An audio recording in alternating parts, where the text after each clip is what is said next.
नमस्कार B J पीवाल्यांनो. बघा आता ही साईबाबाची वीट आहे याच्या मागे, आणि हीच ती साईबाबांची वीट आहे. त्याच्यानंतर पुढे होम हवन आहे. तर आषाढीला 8 दिवस ते 10 दिवस अगोदरच विठोबा घरी आला आहे. आपल्या इकडे आहे गणपती, बसतो त्या मंडपात आहे, आपल्या घरातच आहे.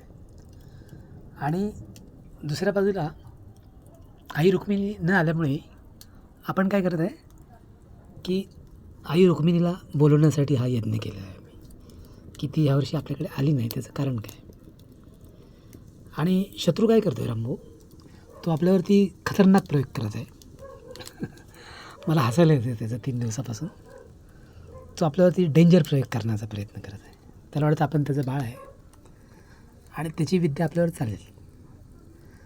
पण स्वामी काय करतात, माझं रूप विष्णूचं होतं आणि त्या शत्रूची सगळी विद्या मी खाऊन टाकतो.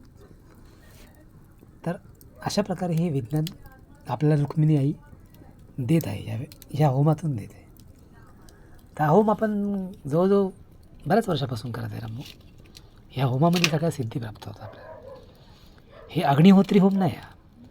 हा होम कसा आहे तर वास्तुशास्त्रावर आधारित होम आहे. याच्यामध्ये लक्ष्मी, धूप, होम हवनपुडा, गुगल किंवा अगरबत्ती, कापूर या गोष्टींची गरज नाही होमामध्ये. हा होम असा आहे की नुसता मंत्रावर चालतो. आणि कधी आपल्याकडे माचीची काडी नसली, लायटर नसलं तर आपण जादूने पण होम पेटवतो, शिर्डीच्या बाबांसारखं. असं जंगलात आपल्याला करावं लागतं. बघा, हे असं सत्व आहे आपल्याला. आणि हे सत्व आपल्याला शिर्डीच्या बाबांनी दिले की आपल्या गुरुजींनी दिले की भोलेनाथांनी दिले आपल्याला कळत नाही.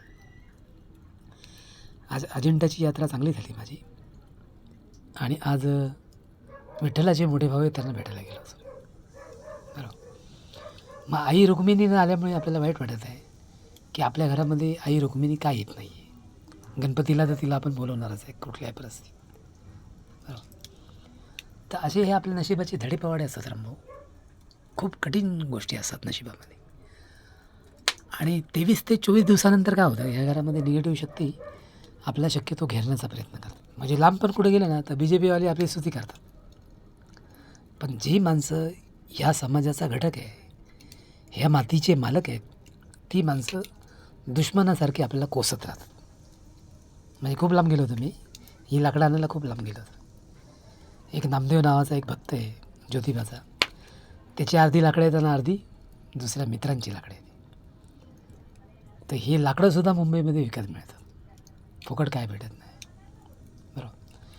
तर हा यज्ञ फक्त श्रावण महिन्याची सुरुवात केलेली आहे मी, 1 महिना अगोदरच केली, कारण की येणारे प्रॉब्लेम आपल्याला सॉल्व करायचे. स्वामी समर्थ. जय शिवशंकर.